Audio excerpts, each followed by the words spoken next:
Hello, everybody, and good morning on a day in which, unfortunately, I've discovered I have COVID. I'm delighted to say that I have the amazing Sagoo with me today, coming along to explain about his thesis into flexible working in social housing. Really going to be an excellent session, but one I imagine I'm going to be a bit quieter than normal for.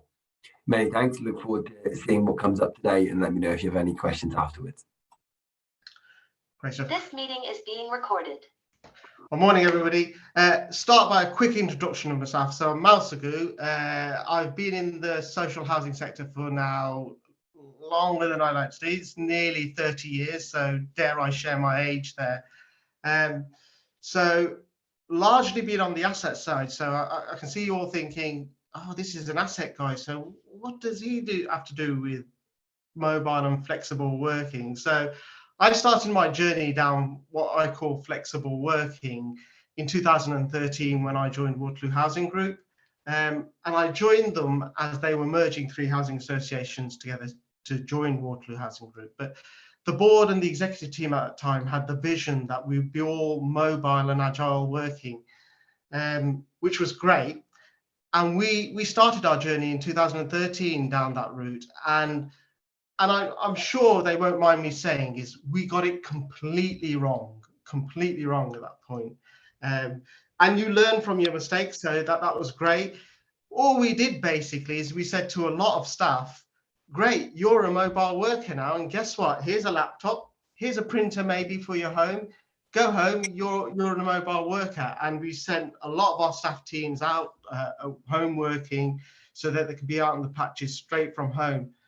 And they were lost. They were completely lost, as were some of our managers were completely lost. And we brought that back in. So it took us 4 years to get some sort of reasonable attempt on that. And by about 2017, we had about 75% of our staff working remotely away from the office. And we'd reduced our office size down from, I think it was originally 6 offices down to about 3 core offices. We had a number of hubs. And we'd got it right at that point. So managers knew how they were managing staff. Staff knew what their expectations and how they could do. And our customers, equally, our customers understood what this new agile remote working would mean.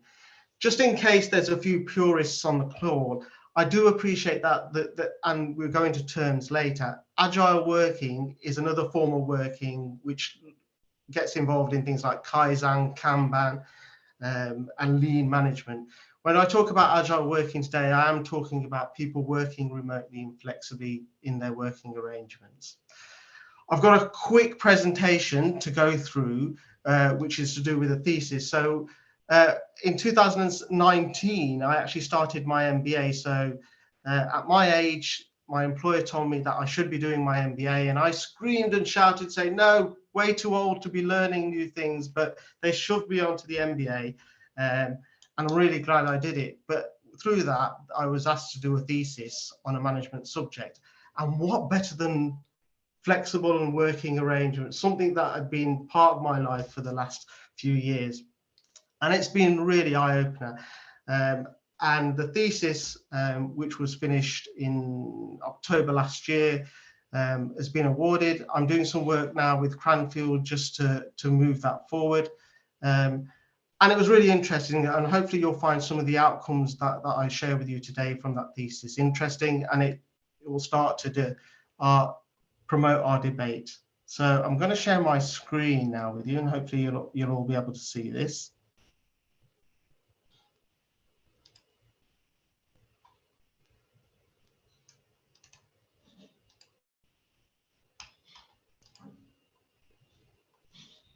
Right, can you all see it? Cheers, Mel, thank you.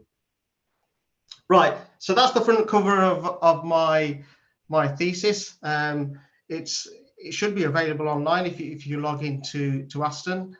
So I'm going to start. I'm going to start with Kellogg's.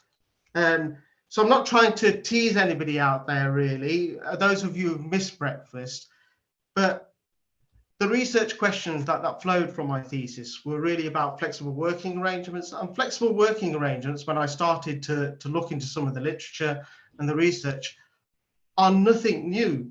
The earliest recorded examples of organizations using flexible working arrangements can be traced back to 1930s, when Kellogg's, the company then in America, started to experiment with shift patterns and the working hours of their workers to improve productivity. So the first question that really came to mind in my research proposal was, so if flexible working is nothing new, almost 92 years on, why hasn't it really caught on? And then I did some more research and more reading, and it was what I call trying to nail the jelly to the wall. And you get caught in the mire of research, the talk, the terminology, and the literature out there about working arrangements and how flexibility can be applied to them, and how it's been talked about over the decades. It was really confusing.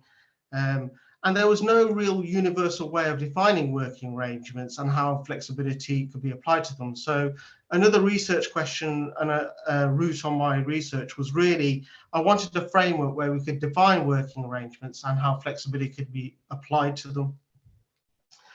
And then there was the curveball, because I started my thesis research probably midway through the first year of my MBA, and the pandemic came along.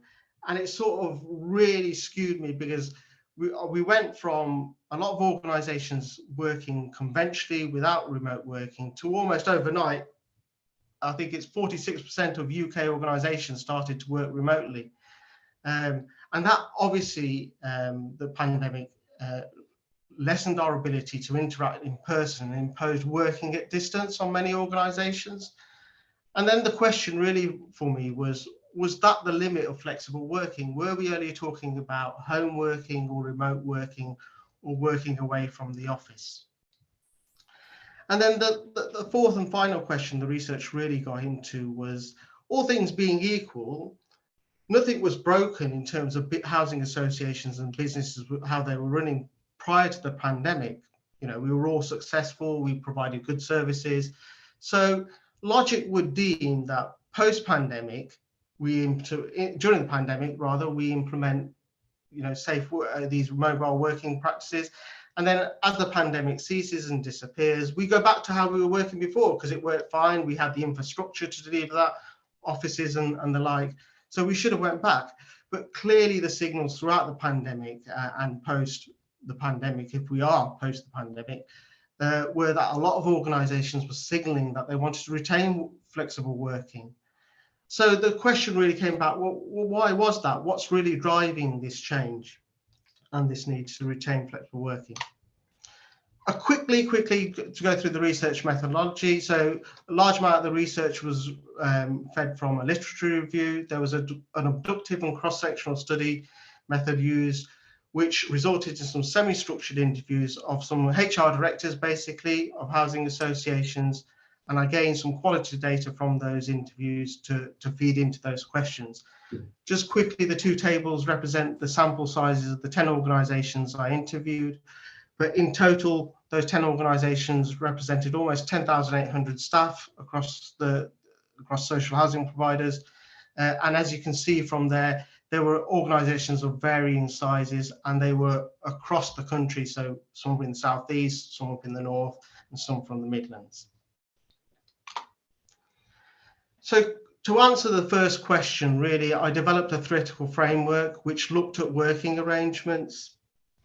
And the first thing I did was looked at working arrangements, how we could look at those. And that resulted in three facets, really. So I broke working arrangements down into three facets. They were temporal, how we do our work on a time basis. So if I use the conventional method, which was 9 to 5 office work, the temporal side of that was work was taken between a fixed time, 9 to 5. The second facet really is the spatial, and that deals with where we do work, our location. Again, office work, 9 to 5, usually fixed in a fixed location, a fixed office. And then really the third facet, which was the functional, what we do as the role. So those were the three facets that build up the working arrangements. And if we go back to the conventional, again, there's 9 to 5, fixed office location, and largely fixed work. So you were a finance person, you did fixed work. And they were the working arrangements we looked at. And then as I developed the framework and we started to look at how flexibility could be applied, you can see, you can start to cross over. And indeed, throughout the pandemic, temporal started to become more flexible. So we were working not only the 9 to 5, some people working into the evenings, there were early morning meetings. The spatial was the key thing during the pandemic. Again, obviously we couldn't interact in our offices, so spatial flexibility became a big issue in the pandemic, and that became the crossover between your temporal and your spatial dynamics of working arrangements. And there wasn't so much functional flexibility. People still did their finance job, their asset management job, or their housing management job, but the flexibility really came within the time and the space. When I started to look at the drivers for flexible working, one thing that was really keen was, if we look at the dimensions, we've got the when, the where, and the how we do the work, but how was really controlled by something I call the control attribute, and who retains the power over how we do our work. And if we look across research over the decades, there's something called flexibility of the employee, where employers have historically extracted flexibility of the employee in terms of examples of shift working. So that's always been imposed upon our employees, and that extracts flexibility of them. So rather than work 9 to 5, we would work 8 to 12, and then another shift would take over 1 to 6. And that was extracting flexibility of your employees. But what the pandemic really did was shift that control attribute towards employees. And now we see flexibility be applied for employees. And a good example is that work-life balance that the pandemic has shown. It shifted that control attribute, and now employees have that power, and they dictate where flexible working is applied. And then really the final dynamic of the framework really looked at the resource component, which looks at flexible working. And that looked at things like insourcing or outsourcing work, but more so now with IT and technology, it looked at automation and substitution of work and how that makes our work more flexible. That is the framework in its entirety, and as you can see, we've got the working arrangements at the top and how they can interact in a flexible arrangement. The control attributes and the contributors of control, be that at one extreme where the employer retains control, or at the other extreme where the employee and the employer share control and work becomes more flexible about how you approach it, and the resource components at the bottom. Really, we want to get to the research findings. So, and this was the crux of the research. So why has flexible working arrangements not become the norm over the last 92 years? And really, the research and the participants identified that in terms of the control attribute. So for decades, employers have had the upper hand over that control. They've controlled that with the narrative that flexible working would result in a reduction in productivity. And that was reinforced by many participants, but clearly the pandemic has dismissed that myth and allowed that needle of control to shift towards employees who are saying, hey, we've been through the pandemic 2 years and work never stopped and our productivity never falls. So this flexible working has got some mileage in it, really has got some mileage in it, and it can be applied, and productivity doesn't fall. And employers have had to concede that point, and now we see flexibility start to increase.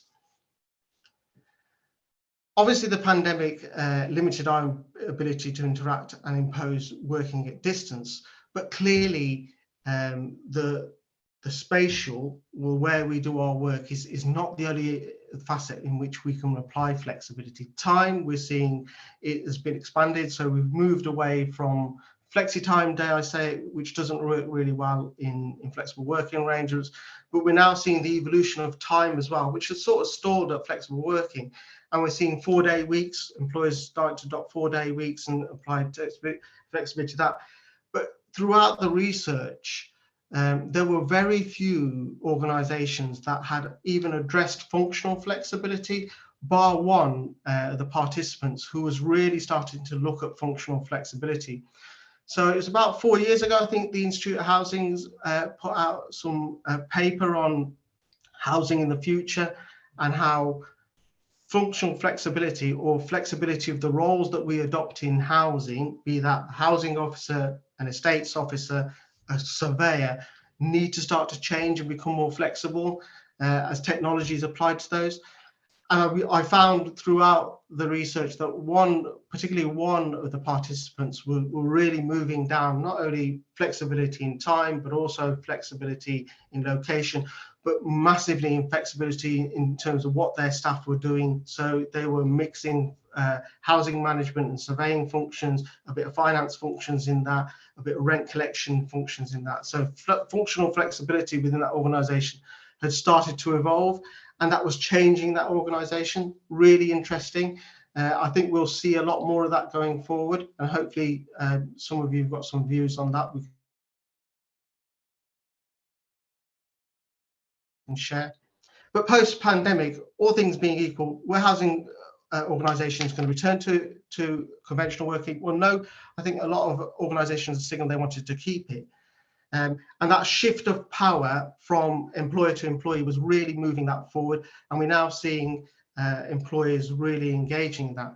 But equally, I've caught up with a couple of employers and participants post that, and I am seeing now a move back to conventional working. Now, that may be a reaction of post-pandemic as we open up. People are absolutely wanting to get back out and get back to some sort of location other than their own home.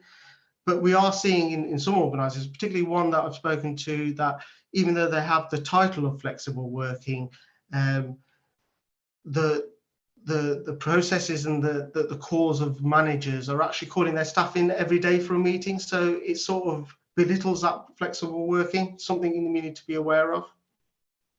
The other real driver for that was talent retention and sector trends. What we're clearly seeing, and what participants was telling me, was in order to address the best talent or retain the best talent, flexible working is an absolute must now in terms of recruitment and retention. We're seeing, especially the younger workforce, seeing that this works for them. I think, Generation X, were asking for this sort of work prior to the pandemic, and now we're seeing that it's got to be a must. Well, I'm also building on that, Mal, actually, from a recruitment side, is that people who have been able to do their roles and they feel they've been comfortable doing them for a considerable period of time now from home don't want to be going into the office. And those that do want their salaries to subsidise that. So if they're moving to a role, if they're in a role where they're flexible at the moment and they're moving to a role where they need to be in an office 3 days a week, they're wanting an extra £5,000 to £7,000 on their salary, because they're saying, well, if you want me in the office, then that's going to subsidise that. And so this is one of the other reasons I feel that salaries are pushing up alongside cost of living, everything else. Because if people are pushing people back into the office, they're wanting the extra pay for it. Absolutely. So the other big driver is, and if anybody's really interested in where ICT and the digital revolution, the World Economic Forum has published a number of papers over the last 5 years on how not only technology but interacts with human beings, but also the environment. And there's some really interesting work that they're doing in terms of how work life and life will change over the next 5, 10 and 15 years, fed from research across the globe from some really eminent scholars and also some practitioners. But technology and how we can interact, not only as a business between ourselves, but also with our customers and stakeholders across the communities we work in, has really driven flexible working and will continue to drive flexible working going forward.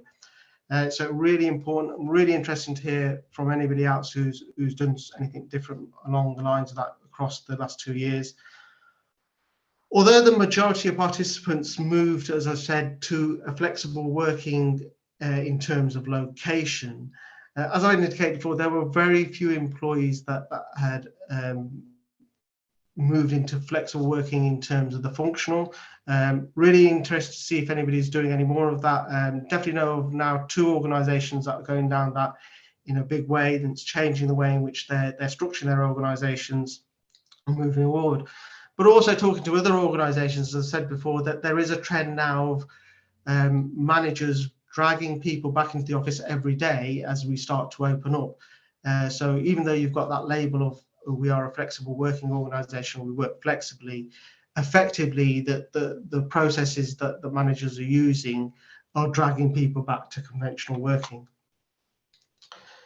So quickly to the future of flexible working, one of the big things that came out and wasn't really part of the questions that I was trying to address within the thesis were employee and employer skill sets need to change. One of the big things really with the participants that came back were that we've really taken on flexible working in a big way over the last 2 years because we've had to with the pandemic. But that skill set that we needed for our managers and our employees to work remotely and work flexibly just hasn't been there. We've just had to react, and we're catching up with that.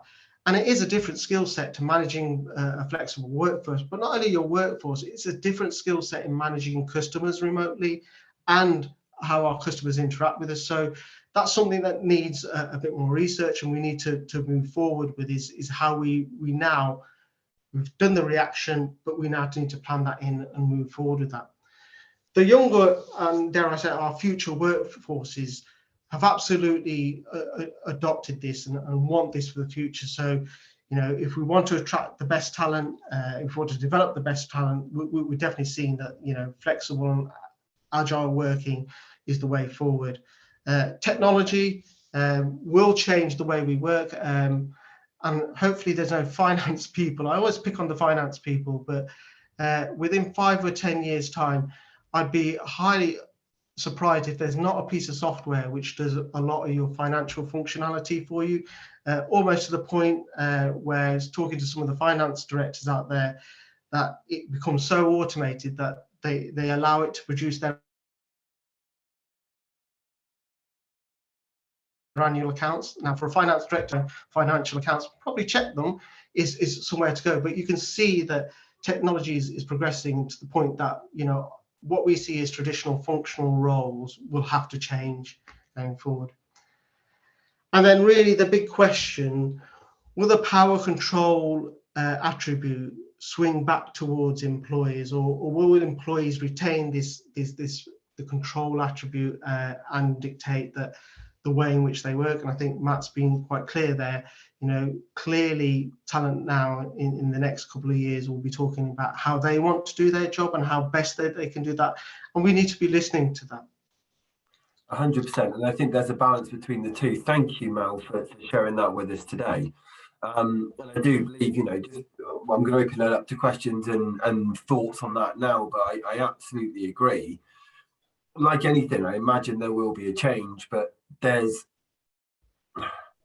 still a level between some people wanting flexible and knowing they can perform their role flexibly, and yet sometimes, and I hate to say it, more junior staff who believe they can do their role flexibly but do need that management if they're going to progress in the way they do. And sometimes that management side needs to be hands-on. And I know when we spoke before this, you were saying actually one of the big struggles is managing remotely, and that there hasn't been enough training on it.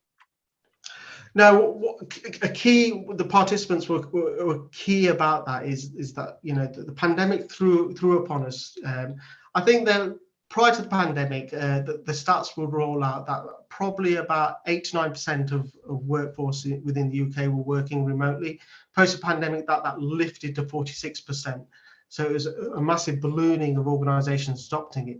But what we didn't have time to do as organisations was implement the training for that. We locked down virtually overnight, and organisations were struggling with that. Managers were struggling with managing people remotely, and staff were struggling with that. So I go back to 2013 when we implemented it. It was virtually the same case. You know, just go home, you've got a laptop, work from home. People were lost with that. So it's building that skill set of how you manage, and not only during the pandemic, post pandemic now we're starting to open up. How do you manage staff? Is it all right to do a one-to-one online? Is it all right to do a one-to-one in a coffee shop? How do you check on well-being now that you're not seeing staff coming in and out of the office all the time? And as you've also mentioned, Matt, is how do we as organisations? So I'm doing some work, an assignment at the moment with A2 Dominion. Their head of asset management and strategy is based in America. And they've really tailored that. She's an extremely good talent. They did not want to lose her. She got married. Her partner is an American. She's moved over to America and they've retained her. But the way in which she works that, even with the time differences, has been great. And so they've risen to that challenge. But it is, and as I said, we've dealt with the temporal, we've dealt with the spatial flexibility.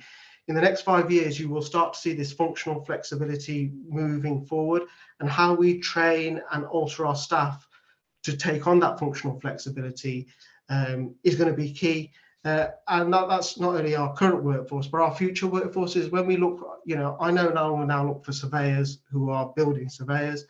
I'm looking for rounded individuals who understand the business of housing, and that's rent collection, understand arrears and how that impacts, understands communities. That is the future of our people. Couldn't agree more. There seem to be a number of people nodding away, so I'm going to open it up to a wider forum now, because please don't make me talk anymore. So if anyone has questions or a point on what you've heard so far, please dive in now, or go on, Will, over to you, and then Catherine, I'll bring you straight after you. You're a millisecond behind. Sorry, Catherine, I just managed to get in there first. Honestly, this is, Mal, thank you. That was very interesting presentation. This is a subject that I could discuss for hours, and I'll have to put a lid on the amount of questions I've actually got. I personally went from having never even entertained the idea of working from home to having to work from home overnight.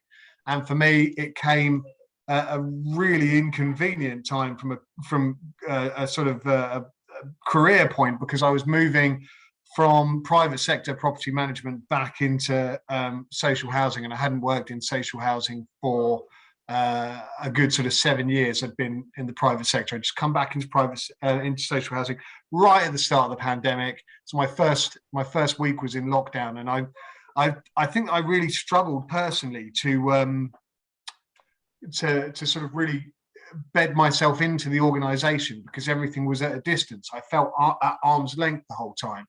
And to this day, to this day, I still find that it is challenging to manage a team where in the old world of all working into an office, if I had a question, or if me and one of my team members had a conundrum that we needed to solve, you just walk into where everybody sat, just said, "Hey guys, what do you think about this?" And you could have a conversation face to face. And for me, I just felt that worked easier. Although there are definite benefits to the distance working. As a company, we are recruiting way outside. We're primarily based in Colchester and Braintree in Essex in the southeast, but we have staff now who live in Cornwall. We have a member of staff who lives in Yorkshire, and because their role doesn't require them to be in the office, there's nothing sort of stopping us from recruiting these individuals. And so from a talent acquisition point of view, yeah, I really can see the benefits. Sorry, rather than just rambling on, the question I was going to ask from your findings was actually around the 4-day week, because it's something that I personally would feel I think is really attractive. My wife works 4 days, and if I worked 4 days as well, I think that we could balance our work-home life really to our benefit. One of my colleagues tried to do 5-day hours in 4 days, and he really struggled. I think he lasted about 2 months before he said, no, the detriment over those 4 days outweighed the benefit of that 1 day off. And I just wondered, the models that you'd seen, was it trying to get 5 days worth of hours in 4 days, or was it a drop in hours? And how would the organizations who did this, how would they kind of match that up with the potential drop in service if you've only got people working 4-day weeks. So I manage a couple of people who only do 4-day weeks. It's a pain in the backside because I really want them all 5 days. Yeah. What you're we as a nation, we are new to 4-day working weeks. So there are nations across the globe which operate 4-day weeks, and you've hit the nail on the head in terms of the misconception is you're trying to squeeze 5 days work into 4 days, and that the maths doesn't work. It just does not work. So in terms of 4-day week, you need to look at, so if I take your team for an example, you know, a 4-day week is not focused on one individual. You need to look at your team in order to see how that works. So when you structure your teams, and that's why flexible working is not an individual thing now. It's how the organization works and runs. So that goes back to that control attribute, and on the bottom of the framework, the resource component of flexible working. And you start to look at, I've got a really good talent here, don't want to lose this talent, or I want to bring this talent in, but the talent can only work 4 days a week. How does the organization start to factor that in? Because, as I said, the maths doesn't work. You can't do 5 days work in 4 days a week. Is there technology, is there substitution that helps do some of the other work that will be rolled into, that helps get that out of the way? But this talent has a key skill in rent collection, let's say. Is there a part of my team which takes the other parts of that job role away, which allows that a 4-day week to concentrate on that and bring that in? But what you find with flexible working, once it starts to mature, although we say we work a 4-day week, and that might be Monday to Thursday, you know, on Friday I may call in to, you know, it becomes that fluid that I may call in, and I'll check with Will just to make sure that the Tuesday plan has kicked off, and I just want to check in. But then on Monday, I may go off and see the kids play. That's perfectly fine.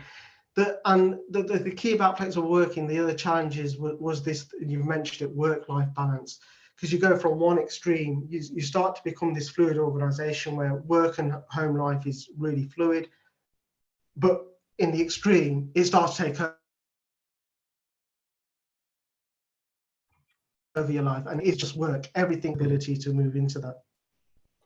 I think it's really interesting. I follow a guy. Hopefully that's addressed, answered your question. Yeah, I feel it did. But I think it's also, there was an interesting piece. There's a guy on LinkedIn called Mark Gaisford, and I only know him because he used to run a marketing recruitment agency, and he now does marketing and digital stuff. But they've changed because they tried doing a 4-day week, and it didn't work, because you still have the same demands as you had in a 5-day week, but trying to get them in 4 days, and it didn't work. But they followed up with it with a study, and they tried to do some research, and they did some investigation. When someone came out, and it was based on a study which said that in 40 hours working week, some businesses, some people were only doing as little really as 12 or 13 hours work, because you sat and you're in meetings that aren't really doing stuff. You know, how much of those 40 hours are actually productive? So they've changed their entire model to being outcomes focused and said, look, that's what you've got to achieve this week. Do it when you want, how you want, just get it done. And I've noticed this myself. I mean, as many of you know, I set up my own business last year in February 2021, you know, doing my own thing. I do more now in 30 hours than I used to do in 50 for an agency, by a long way, because I'm less tired. I work at times when I know is productive for me. I have so many less pointless meetings to attend to, but also because then when I'm in that zone to work, I get loads done. I go, right, actually, I can feel productivity dropping. I'm going to go take a couple of hours. I'll come back, and then I work hard. And if you can be more outcomes focused, it really works. Catherine, I know you've been patient for ages. I'm going to bring you in. Yeah, well, I'll come to my question, but just on that point, Matt, I think there is a really important message that you talked to there, just about actually recognising how productive we are within our existing working arrangements. One of the best exercises I ever did was when I had to make a business case for dropping my hours to 3 days a week. It was when I came back off maternity leave many, many years ago. And what I did was I went through my diary for 3 months and just looked at the amount of time I spent in meetings and the amount of time I was actually working towards core objectives and key outputs. And it was fascinating. And my director at the time was horrified. about the amount of downtime that was being lost, not just for me, but for the other 5, 6, 7 people that were in the same meetings. So it is a really key thing that we all need to pay attention to, actually, is how much lost time there actually is. What I was going to come on and say, Mal, about your research, fabulous. Love the idea about the framework and how you've kind of captured that and brought some rationale to how we think about flexible working. When you were talking, I wondered if there was a fourth facet to your model, and this is just coming from things that I'm hearing within my own organisation and when I'm working with clients, and that's about the need to be able to flexibly respond to individual employees' needs. So within your team, what I'm hearing quite a lot is, okay, so some people want to come back into the office because it absolutely suits them, it suits how they work, they need the connection, particularly younger demographic, early career people needing to come in to kind of be onboarded into the culture of the organisation, build connection. Others who are possibly more well established and have better set up for working at home. They want to stay at home, they don't want the commute. And actually, I think what I'm hearing for lots of kind of managers and leaders is the challenge of balancing those flexible requirements for flexible working. I don't know if you came across that, Mal, when you were doing your research, and just wondered, who's got the answer to that? Yeah, no, thanks, Catherine. Really great. Just before I mean, in terms of onboarding, you've hit it right, and we're in this period now of we've done this emergency flexible working, and we, you know, as a sector, many organisations have adopted it quickly. We're coming out the other end, and we're trying to find our ways. And you're absolutely right. You're going to, across your staff teams and the functions they do, you'll get some people who have absolutely loved this. You know, have lost their hour-and-a-half commute in the morning. I've gained 3 hours a day where they're a lot more productive. They can get the kids off school and all sorts of things. And then you'll have and you rightfully said it, the newer staff that are coming in. I think Will said it as well, having to be inducted into the organisation, getting to know people in the organisation. You've lost that, I'll see you at the water cooler, or I'll see you in the kitchen, and we have a conversation, and we pick that bond up. And at the end of the day, we are human beings. We interact that way. So, and I think as a sector, we're fairly, as many sectors are, fairly new into this flexible working. But dare I say it, look at the banking industry, which really came across. Now, the banking industry closed branches. As we all know, that there are, you know, I bank with HSBC, and to find a branch is like gold dust. They have offices, but a lot of their staff, key staff, especially their account staff, are now agile and working, and how they onboard people is quite interesting, so that there is a mix. So when we say, I think that there is no extreme here. When you go to flexible working, it doesn't mean you shut all of your offices, everybody works from home, and there are hub offices, and there are organizations out there who are really good at this sort of onboarding offline or off campus, if you want to call it that. But the way in which they interact as a business, they have, and this is the thing about flexible working, it will change your organization completely from being a fairly formal organization to an informal. So, you know, recruitment agencies are really good. So you look at some recruitment agencies and you look at LinkedIn, they have these events in the evening where they're karting or they're going off to a nice restaurant. That's all about how you bond as a team, how you bond as an organization. And that's what flexible working is really about. I just want to pick up one other point, which was what Matt said, is the key thing many organizations found when they started to work remotely and started flexible work in the pandemic was you've got to change the way in which you measure staff success. Outcomes-based performance measuring is the key to flexible working. You can no longer use the old systems you used, which was based on, yeah, you've turned up every day, you've produced this report this way, and that's it. It's all outcomes-based. And changing, again, not only your team, but because you're outcomes-based and it might be dependent on another team, it becomes a lot more dynamic. And what you tend to see as a result of flexible work in some of the organisations I looked at is that gives your frontline staff a lot more freedom to innovate. So innovation starts to increase because they are controlling their outcome. They're no longer going to be tied to this procedure, which said I had to do my arrears this way. I'm now going out and I'm talking to residents, and I'm being proactive myself and managing my own arrears. And my outcome is my arrears have dropped. I think it's really interesting. I think you've got a nice blend. I think one of the things that Catherine picked up, and I'm going to come on to a point actually that Claire's mentioned in the chat, but with Catherine, I agree with you. I think there's this other issue of if you've got five, 6 people in your team, some want to work flexibly, some don't, some want to be in the office, then how can you as a manager get the same level of flexibility? Because you can't, because you have to be available to everybody. And I think that's certainly something I've noticed from the recruitment side, is someone coming in and saying, actually, sorry if that's loud, I've had to open my window. If I've got someone coming in, and wanting to join the team, well, how many of the team are flexible? What does flexible working look like? Not just for themselves, but for their team. Because sometimes you do need people on the ground. I've done it with contact centres before that also work as like a front-face admin team. And everyone's trying to take the same day off, said, oh, we're working from home. I said, well, no, we need 4 of you in today. And they try to let it work out between them. And instead, you kind of go back to this whole rota system, which is what it was like pre-pandemic. That's interesting. But I do want to raise Claire's point there, which is the flip side is what do the customers want, certainly for front-facing teams and services.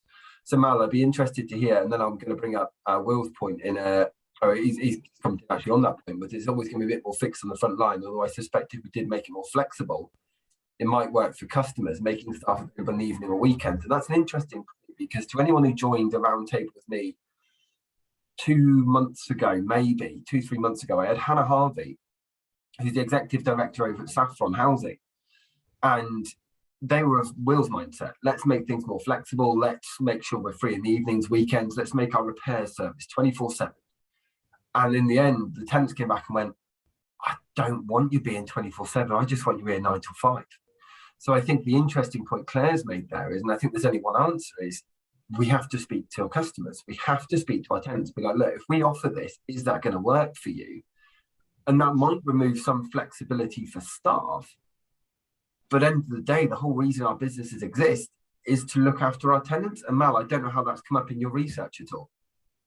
Absolutely right. I mean, there are a number of, almost half the organisations said, we did this in the pandemic, and we've structured our services, and we thought it was a great idea. But then we pressed the pause button when we started to talk to our customers. Exactly what Matt was saying is, oh, we're available Saturday morning or Sunday afternoon if you want your housing officer or your repairs officer. And they were exactly that. We don't want that. That's not what we signed up to. But equally, on the other extreme of that, we're going to close all our offices now. We will have this one hub office, which is really our corporate type hub office, and you can deal with us through the phone or the internet.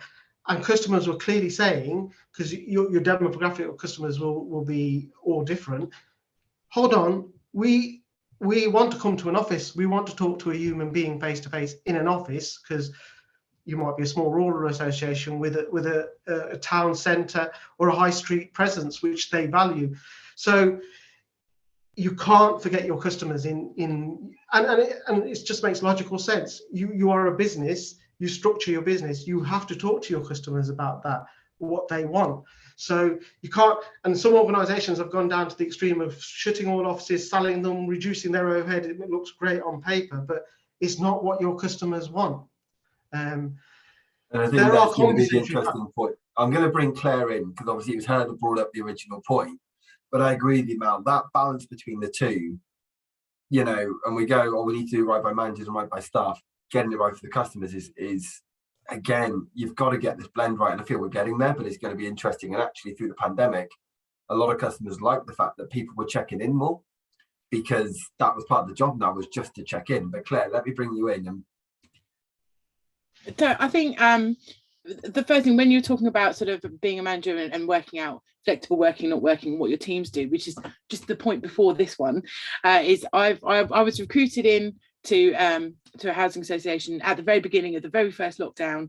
It was all going to be very virtual. It was very clear as to what I needed to do, and I knew what my staff needed to do, so my team. I've very recently changed role. and I'm now sort of doing a hybrid working, which is great.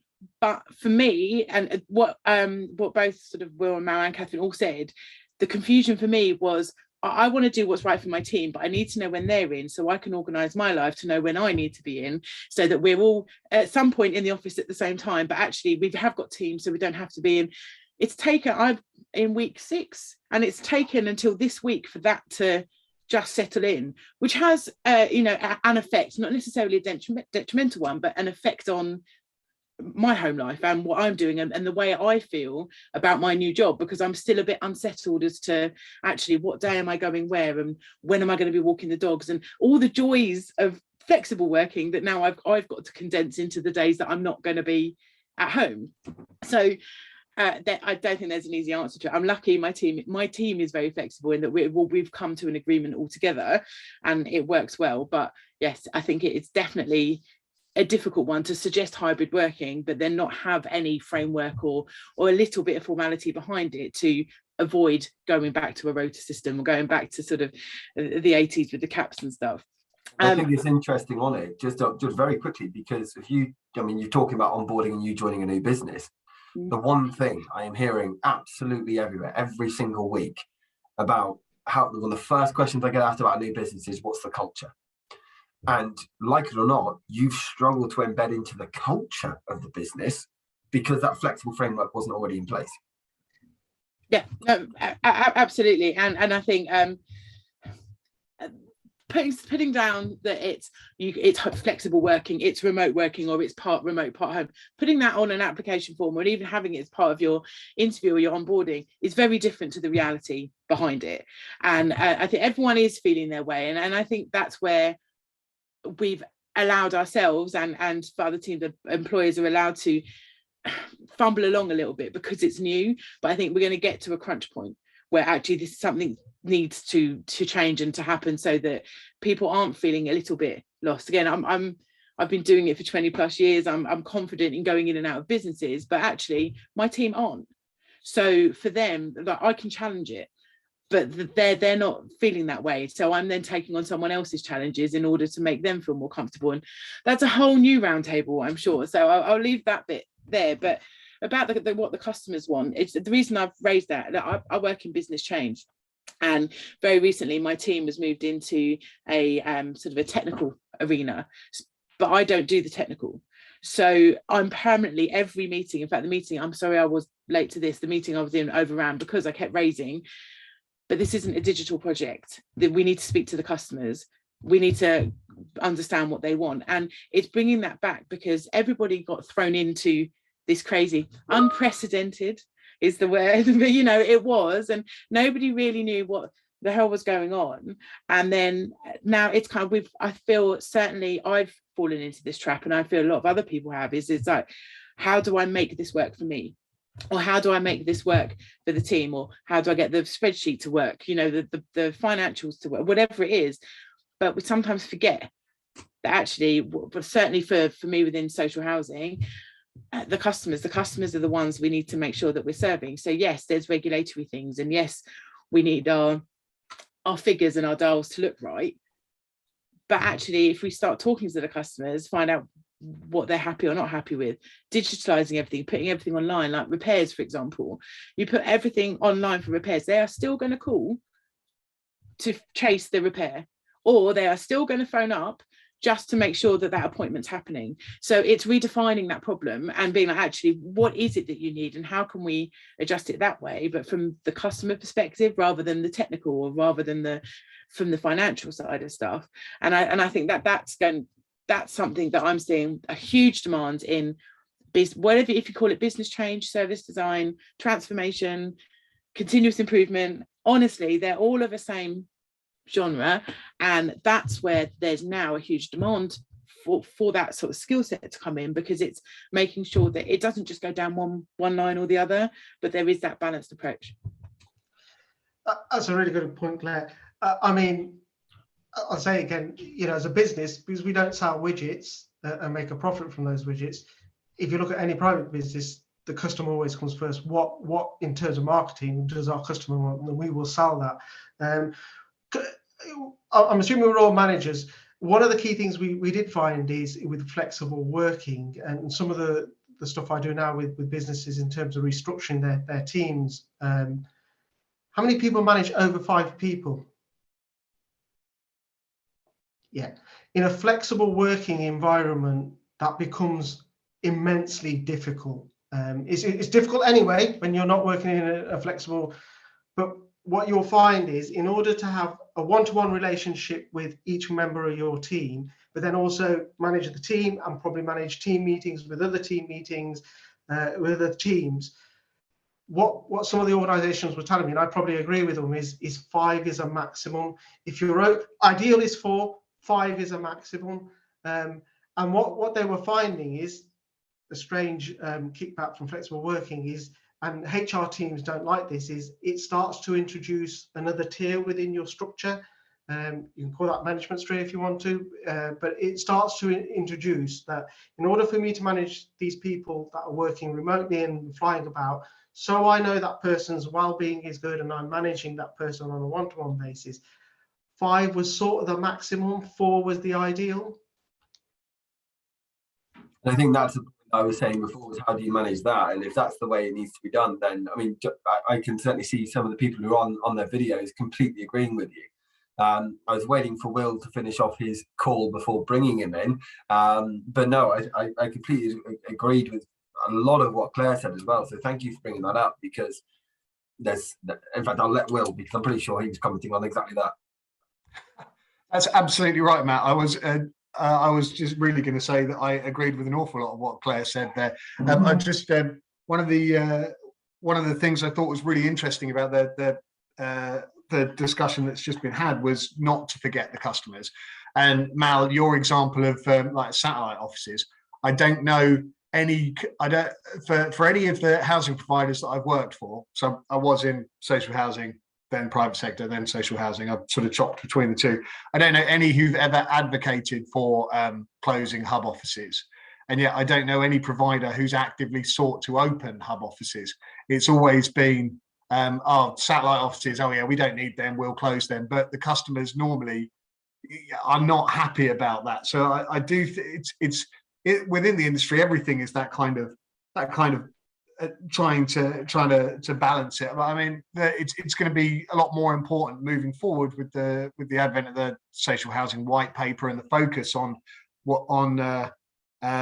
making sure that you've got that tenant representation, that tenant voice within your organisation. So it will be very interesting to see what effect that has on flexible working. And I mean, it's not all sort of doom and gloom for staff who, like myself, desperately cling on to Monday to Friday 9 to 5, given that as a sort of in my early 20s, I used to shift work in retail, and good Lord, I don't want to go back to that model. But I do always remember when I was in private sector property management, leasehold management, you have a lot of evening meetings, a lot of management company meetings that you orchestrate with your clients outside of work. And I'd always do mine in the evening on a weekday. And a friend of mine who worked for a different company said that she always did hers on Saturday morning. I said, you're mad, aren't you? Why'd you do it Saturday morning? She said, well, because we tout it like it's this really positive thing. And the clients lap it up. They work on Saturday morning. That's brilliant, great. But when it actually comes to the meeting, they've all got better stuff to do, so they don't want to hang around. So the meetings went from 2 hours to about 45 minutes. Oh, well, there we go. So sometimes that sort of shift it's not all bad for us. I think that's the interesting one, is this idea of when to work and how to work. Because, as I said, I look at community housing who are based down in Worcestershire, and they've recently employed Jo Simcox, who was also on a roundtable recently, and her sole role is the customer experience. She doesn't work directly for any team or anything like that. She works across the industry and across the organisation, and she'll know that sometimes she's going to rub people up the wrong way, and she'll question them on stuff. But it's exactly that. It's on the customer experience, and there's no assumptions anymore. Nothing can be done by going, well, we know our customers want this in the evenings, we want them in the week. It's like, right, prove it. Go out, get me the info, and then we'll implement something. And I think it'll be interesting when it comes to flexible, because as you say, actually for some people that is flexible. Actually, can I just pick up some work on a Saturday morning and have Wednesdays off? Can I still work full time and do it Monday to Sunday?